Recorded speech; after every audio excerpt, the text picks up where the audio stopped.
Eu sou da polícia e tô aqui pra te prender. Você violou a lei. Não fui eu que fiz a lei. Eu posso até discordar da lei, mas vou assegurá-la. Não importa o quanto você peça, suplique, implore ou tente me convencer. Nada do que você fizer vai me impedir de colocar você numa jaula com barras de ferro. Se você fugir, eu corro atrás. Se você me enfrentar, eu luto com você. Se atirar em mim, eu atiro de volta. Pela lei, eu não posso dar as costas. Sou a consequência, a conta que não foi paga. Sou o destino com distintivo e arma. Atrás do meu distintivo tem um coração como o seu. Eu sangro, eu penso, eu amo. E também posso ser morto. E embora eu seja apenas um, tenho milhares de irmãos e irmãs iguais a mim. Eles vão arriscar a vida por mim. E eu por eles. Montamos guarda juntos. Uma tênue linha azul protegendo as presas dos predadores. Os bons dos maus. Nós somos a polícia.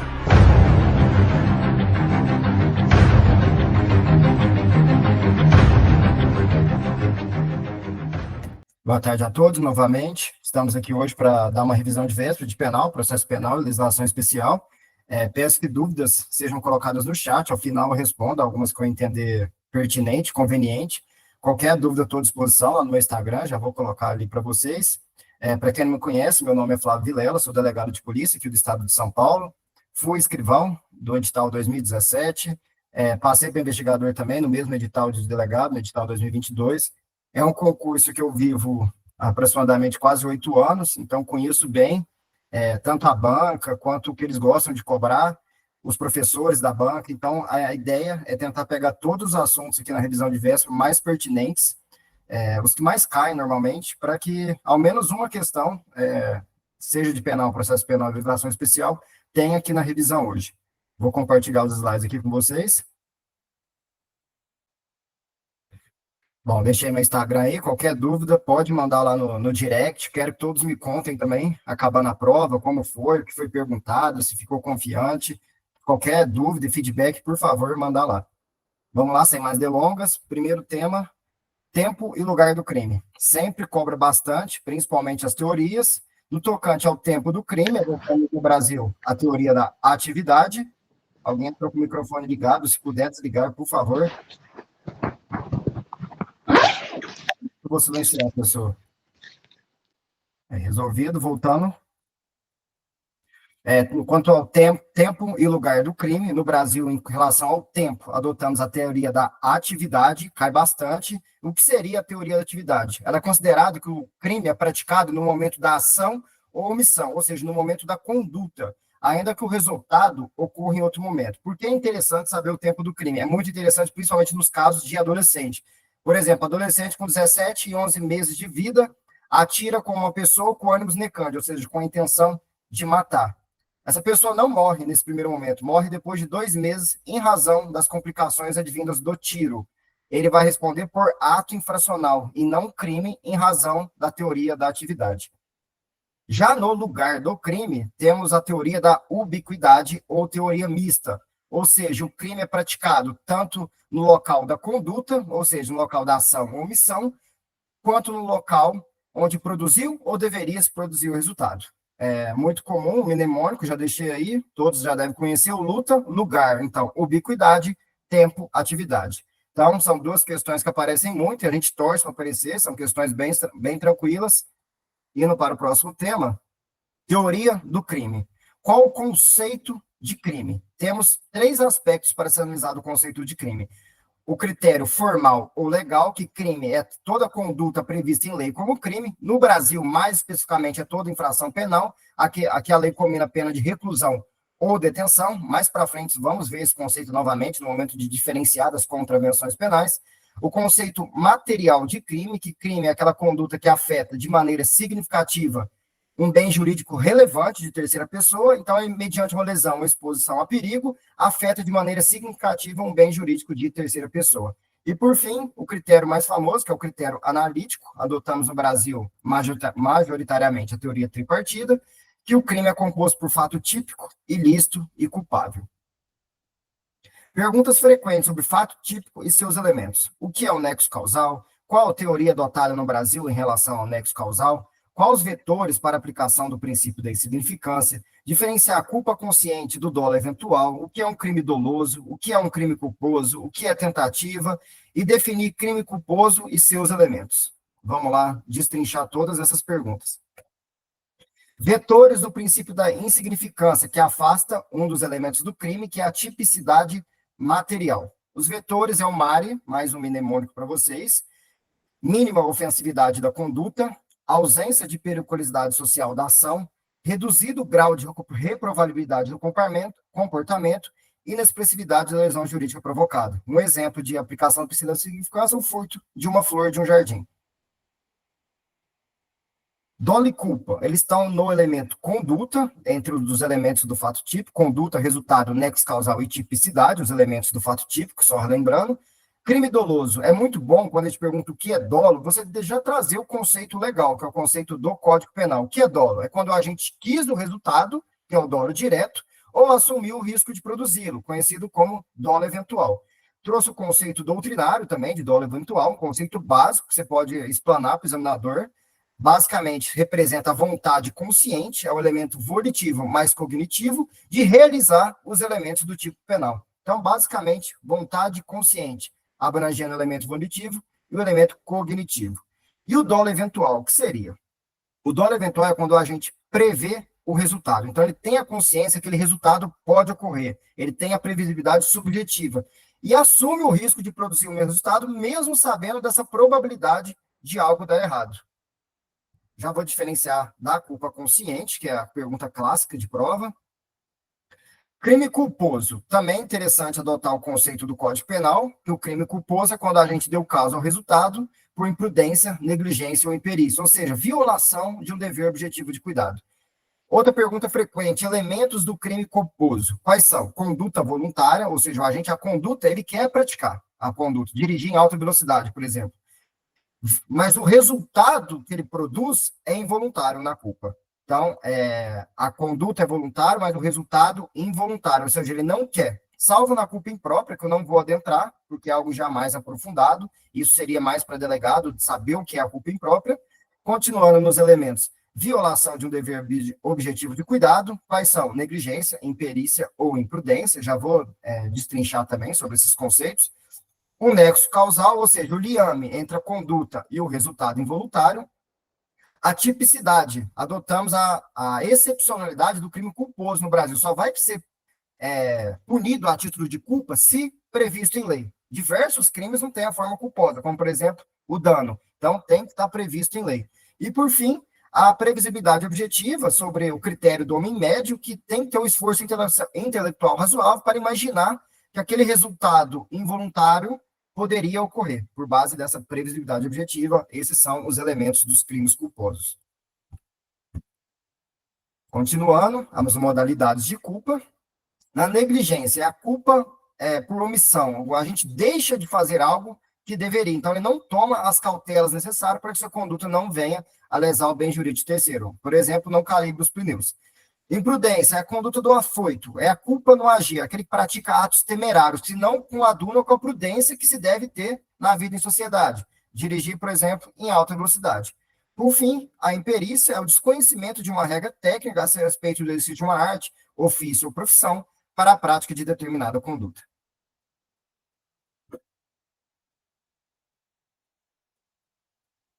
Vamos agora para a diferença entre culpa consciente e dolo eventual. Ficou crime consciente aí, depois eu vou até arrumar no material de vocês, percebi o erro agora. Então, a diferença entre culpa consciente e dolo eventual. Na culpa consciente, a gente prevê o resultado como possível. No dolo eventual também. Então, em ambos, tem a previsibilidade subjetiva. Então, essa é a principal semelhança entre eles. Mas na culpa consciente, ele acredita sinceramente que o resultado não irá ocorrer, confiando em suas habilidades. Já no dolo eventual, o agente tem a previsibilidade subjetiva, mas ele assume o risco, ele desconsidera a probabilidade do resultado. Se acontecer, é o famoso foda-se, que a doutrina traz, o foda-se e o fudeu na culpa consciente. Então, o agente assumindo esse risco, dolo eventual. Ele não assumindo, acreditando sinceramente que o resultado não irá ocorrer, culpa consciente. Então, como responder basicamente para o examinador? Excelência, primeiramente, A semelhança entre ambos é que, em ambos os casos, em ambos os institutos, há a previsibilidade subjetiva, ou seja, o agente prevê o resultado danoso. Só que na culpa consciente, ele espera sinceramente que o resultado não ocorra, confiando em suas habilidades. Já no dolo eventual, ele desconsidera o resultado, ele assume esse risco de praticar o resultado. Crime pré-terdoloso, cai bastante também. O que é um crime pré-terdoloso? Algum exemplo de crime pré-terdoloso? Basicamente, o crime pré-terdoloso é uma espécie dos crimes agravados pelo resultado e ocorre quando a gente, querendo praticar determinado crime, ou resultado, acaba por praticar um crime ou resultado mais grave, mas não a título de dolo, a título de culpa. Então, tem o dolo no antecedente e culpa no consequente. Dolo na conduta e culpa no resultado agravador. Resultado clássico, lesão corporal seguida de morte. O agente quer lesionar, mas acaba causando culposamente a morte. Nexo causal. O que seria o nexo causal? É o liame entre a conduta e o resultado, ou seja, o que vai ligar a conduta e o resultado. Se a conduta foi a causa do resultado, é isso que busca o nexo causal. Conceito de causa para o direito penal é muito importante saber, é o que eu sempre falo para aluno meu, de escrivão investigador, tem que saber a lei, é isso que o examinador quer de vocês. Então, conceito de causa para o direito penal, toda ação ou omissão sem a qual o resultado não teria ocorrido. Teoria adotada como regra no Brasil é a teoria da equivalência dos antecedentes causais, ou teoria da conditio sine qua non, considerando causa toda ação ou omissão, sem a qual o resultado não teria ocorrido, utilizando o critério de dolo ou culpa para evitar o regresso infinito, caso o examinador pergunte se tem alguma limitação. Exceção legal é a teoria da causalidade adequada, o clássico exemplo do acidente de ambulância. É uma hipótese muito específica de uma concausa superveniente relativamente independente que, por si só, produz o resultado. Então, ela afasta o nexo causal. A gente só vai responder pelos fatos anteriores. Exemplo, o caso da ambulância. Tício dá um tiro em Mévio, Mévio é socorrido, Tício com ânimos necâmbio, é muito importante falar. Na minha opinião, toda vez que tiver arma de fogo também vai ter, no mínimo, dolo eventual de provocar um homicídio. Então, Tício com ânimos necâmbio atira em Mévio. Mévio é socorrido e morre em razão do acidente provocado na ambulância, ou seja, uma causa com causa superveniente relativamente dependente, que por si só produz o resultado. Não é um desdobramento normal do tiro, esse acidente da ambulância. Sendo assim, o Tício, que deu o tiro, só vai responder por tentativa de homicídio, ou seja, pelos atos praticados anteriormente, e não por homicídio. Crime consumado, tentado e crime impossível. Sempre cai bastante também. O que é o crime consumado, segundo o Código Penal? É quando todos os elementos da definição legal estão presentes na conduta praticada pelo agente. Crime tentado, cai muito. O que é tentativa? Na tentativa, a gente inicia a execução, mas o crime não se consuma por circunstâncias alheias à vontade do agente. Então, há o início da execução, mas a não consumação por circunstâncias alheias à vontade do agente. Qual a consequência da tentativa como regra? É a diminuição de pena de 1 a 2/3. Então, se a gente perguntar qual a natureza jurídica da tentativa, trata-se de uma causa de diminuição de pena. É isso que ele quer ouvir. Crime impossível, também conhecido como tentativa inidônea ou crime oco. Aqui o resultado não ocorre por ser absolutamente impossível sua ocorrência, seja pela absoluta impropriedade do objeto, que seria o objeto material, o que a conduta do agente dirige. Por exemplo, matar um morto, então a pessoa que atinge um cadáver não comete crime, porque o objeto material não existe a pessoa mais, e a absoluta ineficácia do meio, a gente emprega um meio completamente ineficaz para produzir o resultado. Por exemplo, querer matar alguém com uma arma de brinquedo. Desistência voluntária. Cai bastante também. Instituto conhecido como Ponte de Ouro pela doutrina. Vamos lá para a desistência voluntária. O que ocorre na desistência voluntária? É o início da execução. A gente inicia a execução, mas podendo prosseguir com os atos executórios, voluntariamente desiste. Qual a consequência? É responder somente pelos atos praticados. Então, é muito comum perguntar o que é a desistência voluntária e qual a sua consequência. Diferenciar a desistência voluntária da tentativa. Em ambos, o crime não se consuma, mas a tentativa é por circunstâncias alheias à vontade do agente. Na desistência voluntária é porque ele desistiu de prosseguir com a execução. Lembrando que ele só vai responder pelos atos praticados se o resultado não ocorre, ou seja, se não há a consumação do crime. Arrependimento eficaz. Outro instituto conhecido como ponto de ouro, que a gente só vai responder pelos atos efetivamente praticados. O agente, e aqui esgota todos os atos executórios. Então, todos os atos executórios do delito são esgotados. Por exemplo, eu tenho 3 munições na minha pistola, dou os 3 tiros. Esgotei os atos executórios. Esses são os atos executórios que eu tinha. Mas, posteriormente a isso, eu adoto uma postura para impedir a consumação do resultado. Por exemplo, levar a pessoa até o hospital. Se o resultado não ocorrer, o agente não vai responder pela tentativa, somente pelos atos efetivamente praticados. Arrependimento posterior. Natureza jurídica, muito importante. Causa de diminuição de pena também. Quais os requisitos do arrependimento posterior? Crime sem violência ou grave ameaça, a reparação do dano ou restituição da coisa, o ato voluntário do agente, não tem que partir dele, é a vontade própria dele de restituir a coisa ou reparar o dano, e até o recebimento da denúncia ou da queixa. Esse é o momento temporal, cai bastante também, até que momento pode ocorrer o arrependimento posterior, que é até o recebimento. Para não confundir com oferecimento, o que eu adotei? A recebimento posterior. Ajuda muito no mnemônico falar a recebimento posterior. Você sempre vai lembrar que vai ser no momento do recebimento da denúncia ou da queixa. Ilicitude. Questões frequentes. O que é ilicitude? O que é legítima defesa? Quais as causas prudentes da ilicitude? O que é estado de necessidade? O que é estrito cumprimento do dever legal? Uma clássica também, ele traz um caso concreto. Durante uma troca de tiros, o policial acabou atingindo seriamente um vagabundo que mais tarde veio a óbito. O policial poderá alegar excludente ilícito do estrito cumprimento do dever legal? Tudo isso iremos responder nos próximos slides. Ilicitude ou antijuridicidade. O que é? É a condição de contrariedade da conduta perante o direito.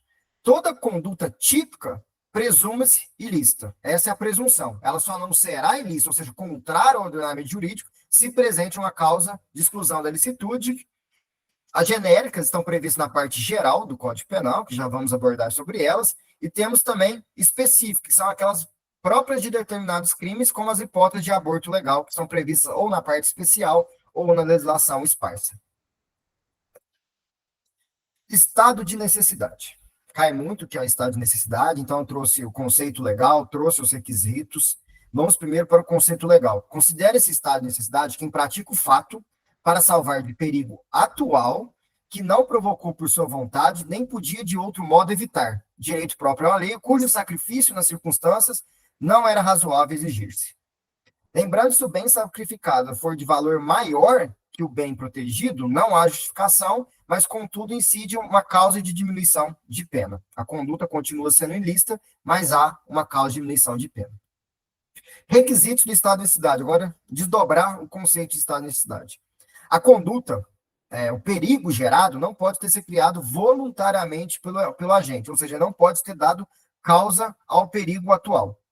Outro requisito é o perigo atual, o perigo deve estar ocorrendo. A lei não admite estado de necessidade ante futuro, um perigo futuro, ainda que iminente.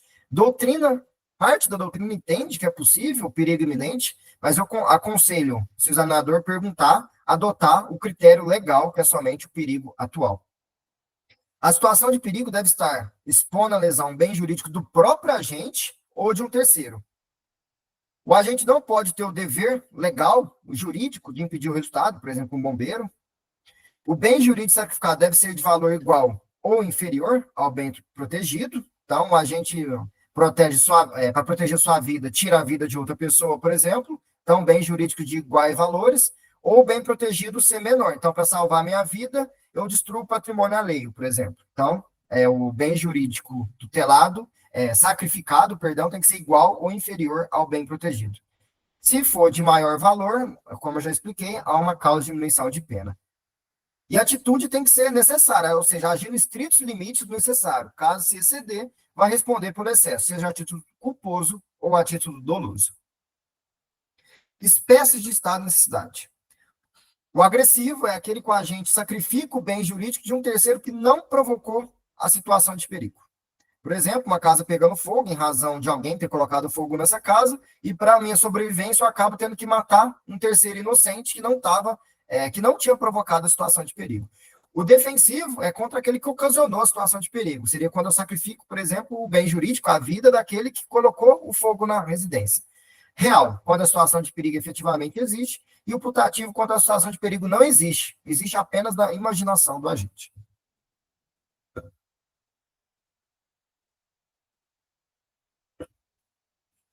Legítima defesa. Conceito legal, novamente.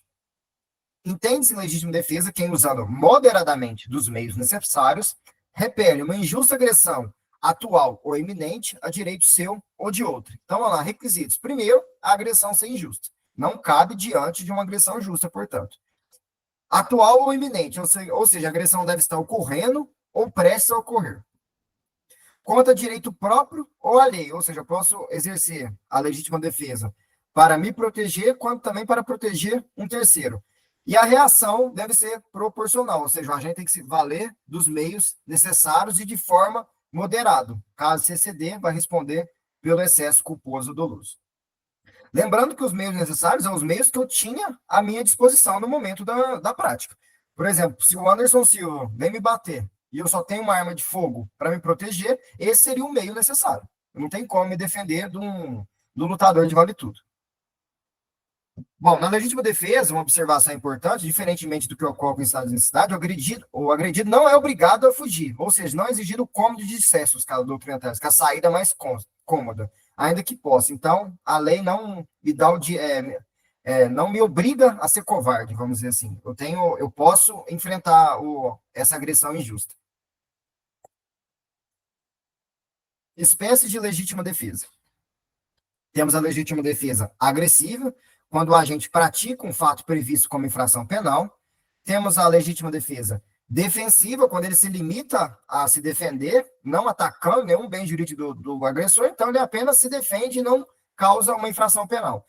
Própria, quando ele defende seu próprio bem jurídico de terceiro, quando for o bem jurídico pertencente a outra pessoa.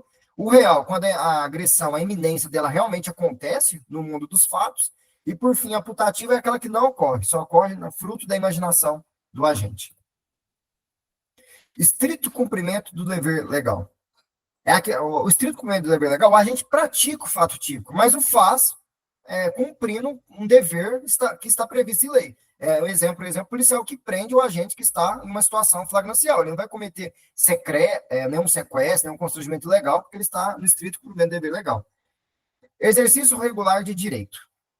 O exercício regular de direito é semelhante, mas a gente pratica um fato jurídico, mas o faz no exercício de direito seu. O clássico exemplo são as lesões esportivas em uma luta, ou o próprio flagrante facultativo, que permite o particular prender alguém em flagrante. Então, seria um caso também de exercício regular de direito. Lembrando aquele caso que eu comentei, do policial que mata o vagabundo lá numa situação de perigo, numa situação de uma agressão, por exemplo. Um roubo, por exemplo, que está ocorrendo. É estrito cumprimento do dever legal? Não, ninguém tem um dever legal de matar ninguém. É uma situação de legítima defesa nesse caso. Continuando, concurso de pessoas agora.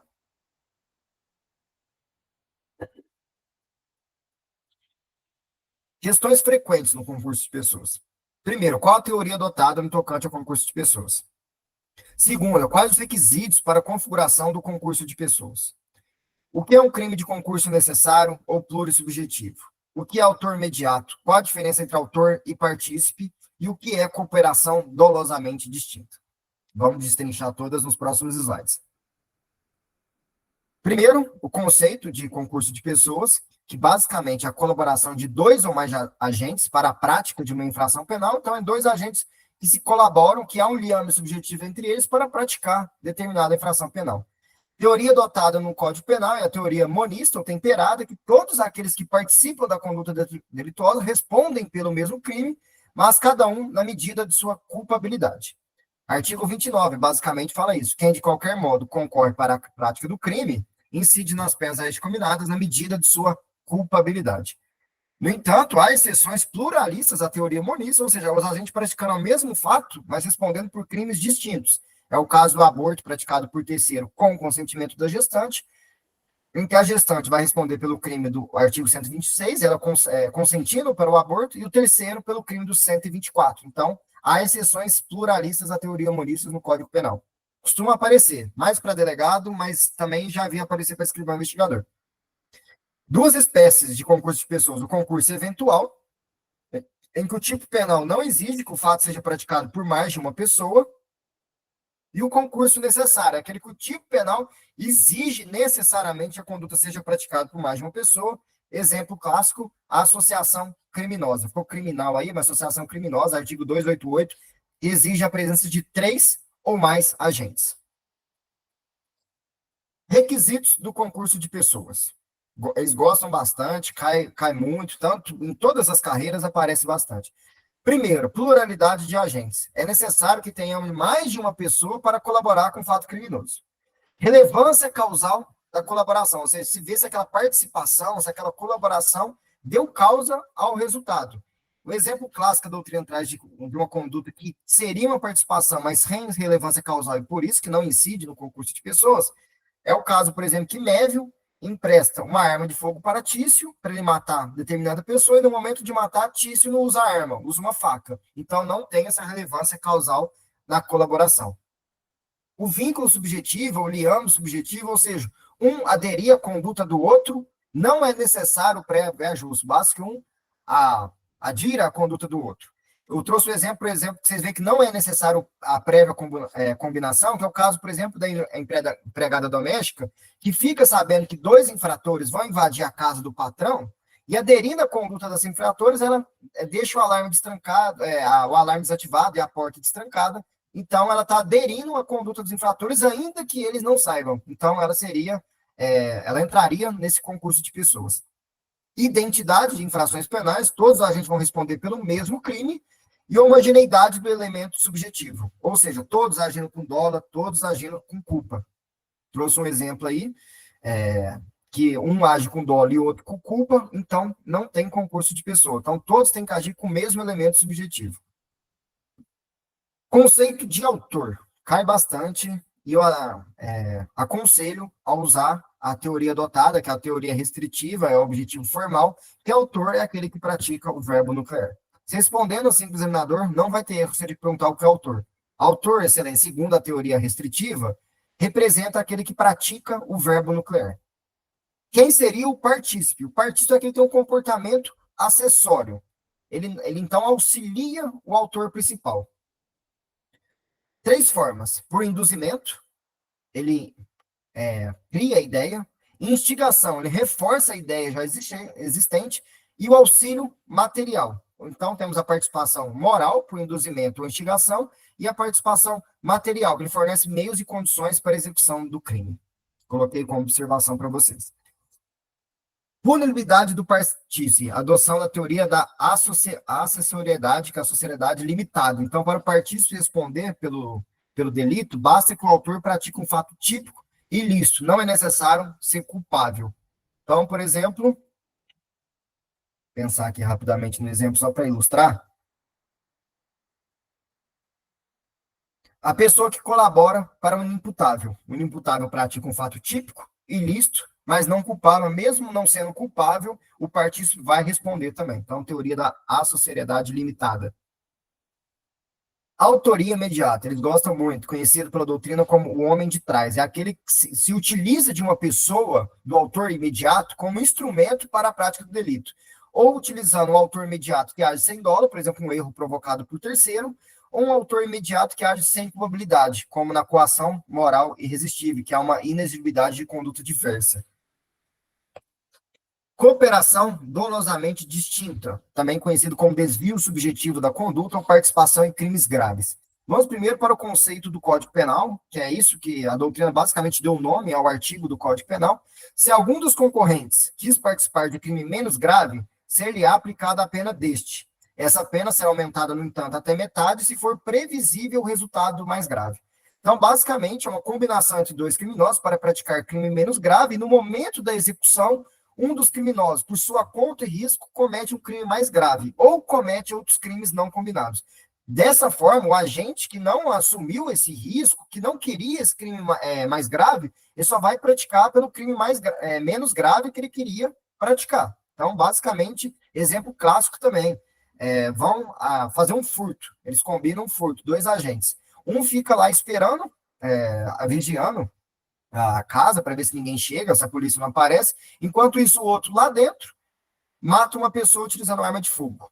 Nesse caso, teríamos latrocínio para o que agiu por sua conta e risco, e para o outro, se ele não sabia que o cara estava armado, é importante falar isso para demonstrar que ele não assumiu o risco, ele vai responder somente pelo furto, que é o ato que ele quis praticar. Comunicabilidade das circunstâncias. Vamos primeiro para o artigo 5º e eu depois vou destrinchar ele. Não se comunicam as circunstâncias e as condições de caráter pessoal. Então, caráter pessoal não se comunica como regra, salvo quando elementares do crime. Então, resumindo, as circunstâncias, as condições de caráter pessoal não vão se comunicar. As circunstâncias de caráter real, objetiva, se comunicam.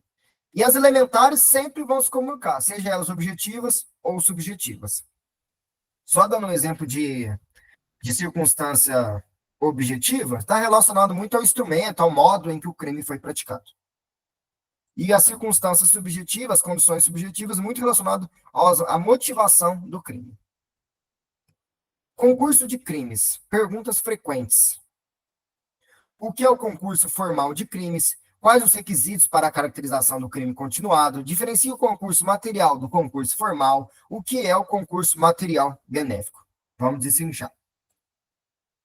O concurso de crimes pode ser de 3 espécies: o formal, o material e o crime continuado. E também temos 3 sistemas de aplicação da pena: o cúmulo material, que vai ver o somatório por cada um dos crimes; o sistema da exasperação, que aplica a pena do crime mais grave acrescentada de determinado percentual, normalmente a título de fração; e o sistema da absorção, em que a infração penal mais grave absorve a infração penal menos grave.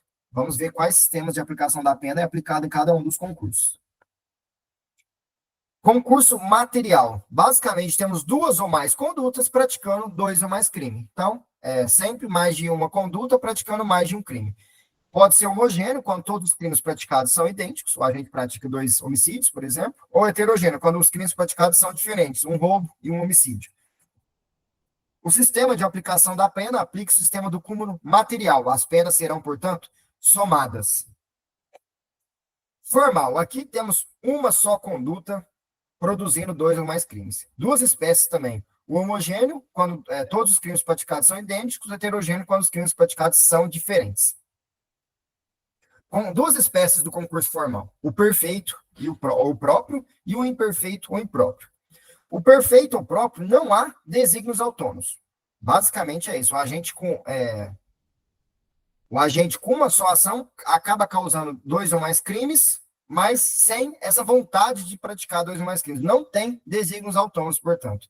Já no imperfeito ou impróprio, o agente com uma única conduta, o agente quer, com uma única conduta só, praticar mais de um crime. Então, há esses desígnios autônomos. Então, no impróprio, uma só conduta, visando necessariamente 2 ou mais crimes. A gente quer, de fato, há os desígnios autônomos aqui. Sistema de aplicação da pena no concurso formal. A regra é o sistema da exasperação. Então, a gente vai pegar a pena do crime mais grave e ela será aumentada, exasperada, de 1/6 até metade. As exceções é o concurso formal impróprio, que nesse caso tem os desígnios autônomos, então nada mais justo que somar as penas, utilizar o sistema do cúmulo material. E temos também o cúmulo material benéfico, o concurso material benéfico, que ocorre quando o sistema da exasperação se mostra prejudicial ao réu. Então, quando for aplicar o sistema da exasperação, que em tese era para beneficiar o réu, ele acabar sendo prejudicial, aplica-se a soma das penas. Normalmente é quando pratica um crime muito grave, por exemplo, como um homicídio, e pratica outro de menor potencial ofensivo, com uma pena muito baixa. Normalmente, o concurso material benéfico é bem nesses casos que ele vai ser aplicado. Porque o sistema de exasperação vai ficar pior se pegar um aumento de pena do homicídio em relação a somar com uma infração de menor potencial ofensivo. Crime continuado. Vamos para o conceito. Basicamente, aquela hipótese que a gente pratica diversas condutas, praticando 2 ou mais crimes que, por determinadas condições legais, são consideradas pela lei, por uma ficção jurídica, como um crime único. Mas tem que ter todos os requisitos legais, que eu coloquei os requisitos, que é a pluralidade de condutas, pluralidade de crimes da mesma espécie e condições semelhantes de tempo, lugar e modo de execução e outras semelhantes. Trouxe aí o artigo 71, que fala do crime continuado. Quando o agente, mediante mais de uma ação ou omissão, pratica dois ou mais crimes da mesma espécie e pelas condições de tempo, lugar, maneira de execução e outras semelhantes, devem os subsequentes ser havido como continuação do primeiro. Nesse caso, é aplicar a pena de somente um dos crimes, se idênticos ou a mais graves, aumentada de qualquer caso de 1/6 a 2/3. Trouxe toda a conexão entre as condutas delitivas. A conexão temporal, que existe, sejam praticados na mesma época. A jurisprudência adota que o laço temporal não pode ser superior a 30 dias. A conexão espacial, ou seja, os crimes devem ser cometidos no mesmo local. A jurisprudência, basicamente, tem que ser na mesma cidade ou na mesma região metropolitana, normalmente cidades limítrofes. A conexão modal, ou seja, os crimes devem ser praticados da mesma maneira, com o mesmo modus operandi, seja pelo modo de execução, pela utilização de comparsas, por exemplo. Parte da doutrina ainda traz conexão ocasional. Não acho que vale a pena entrar na ocasional no dia da sua prova, é algo, nem a doutrina muito majoritária, só trouxe a título de observação mesmo, nem vou comentar sobre ela para não confundir vocês, mas deixei como observação que vai que cai. Então, só trazendo um exemplo de crime continuado para vocês, seria o caso do caixa do supermercado, que todo dia ele vai retirando R$ 30 do caixa. Todo dia. Durante 20 dias, por exemplo. Então, nesse caso, vai ser continuado, ser considerado um crime único, só que vai ter a causa de aumento de pena em razão do crime continuado. Em razão do que ocorre no mesmo tempo, no mesmo lugar, utilizando o mesmo modo de execução. No crime continuado, aplicamos o sistema da exasperação. No crime continuado simples, ela é acrescida de 1/6 a 2/3. No crime continuado qualificado, temos também de 1/6 a 2/3. E no crime continuado específico, que é aqueles crimes dolosos cometidos com violência ou grave ameaça à pessoa, com vítimas diferentes, ela pode ser aumentada até o triplo. Portanto, destacar que no crime continuado também aplica-se a regra do concurso material benéfico. Parte especial do Código Penal. Vou tomar uma água.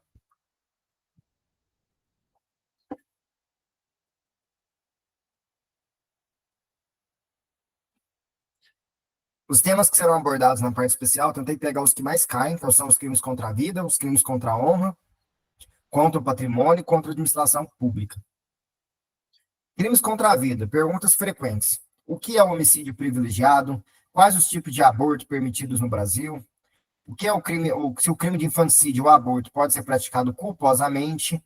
E o que é infanticídio? Fiz uma análise geral dos crimes contra a vida. Bem jurídico tutelado vai ser sempre a vida humana, intrauterina, no caso do aborto, ou extrauterina, nos demais crimes contra a vida. Elemento subjetivo. Como regra, todos são puníveis na forma dolosa. Na forma culposa, só há previsão para o homicídio. Não há aborto culposo, não há infanticídio culposo, não há feminicídio culposo e não há participação em suicídio culposa.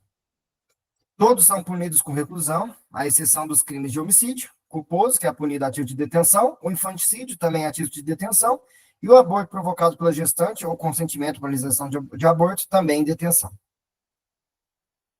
Tentativa, todos admitem tentativa, com exceção do homicídio culposo, pois crimes culposos, como regra, não admitem tentativa, salvo na culpa imprópria.